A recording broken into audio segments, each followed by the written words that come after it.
On February 26, 2012, after a fight, George Zimmerman shot 17-year-old Trayvon Martin. George Zimmerman claims that he shot Trayvon Martin in self-defense. I'm here to tell you that's a lie. There's enough evidence to show that Zimmerman was not acting in self-defense, and both the prosecution and the media have not done enough to show this evidence. Zimmerman claims that he had to shoot Trayvon Martin because Trayvon Martin saw and reached for his gun.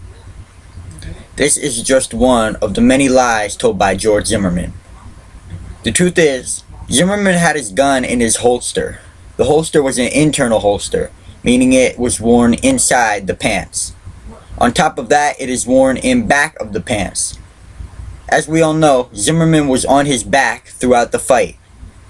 He claims that, and let's just go by his word here.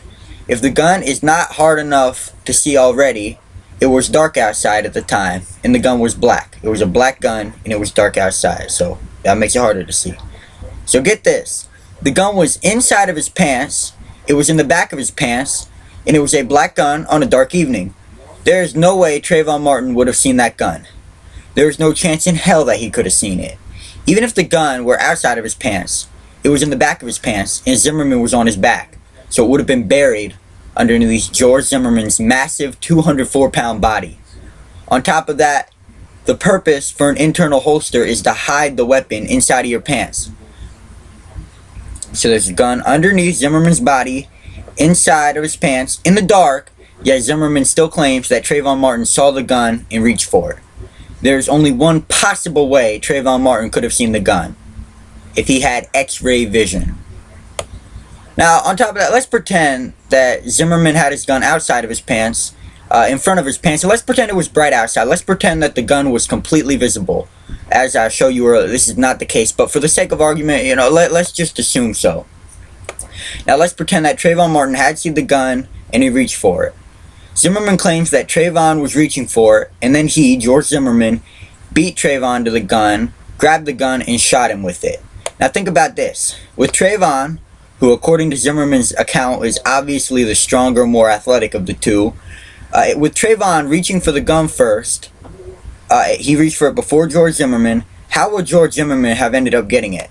If Trayvon had his hands on the gun, Trayvon would have had his hands on the gun before George Zimmerman could have even reacted. And even if Zimmerman could have gotten the gun, he would have had to have grabbed that gun, aimed it, and fired it, all without Trayvon taking it from him. And remember, this gun has an extra long trigger travel distance, so you have to pull the trigger all the way for it to shoot.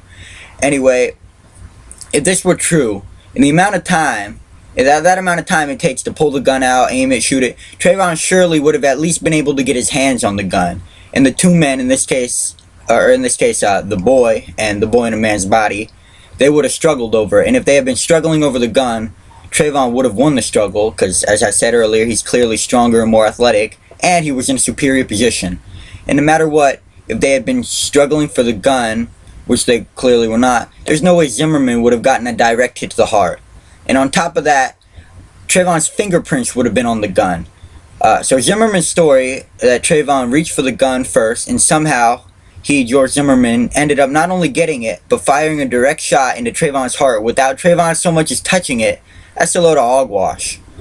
There is no way Zimmerman would have been able to grab the gun, pull it out of his holster, aim it, and shoot it with a direct hit to the chest without Trayvon even touching it. Trayvon would have touched it, probably gotten it from it. Trayvon probably would have gotten the gun first, but even if not, he certainly would have been able to grab it and stop Zimmerman from getting a direct hit into his chest.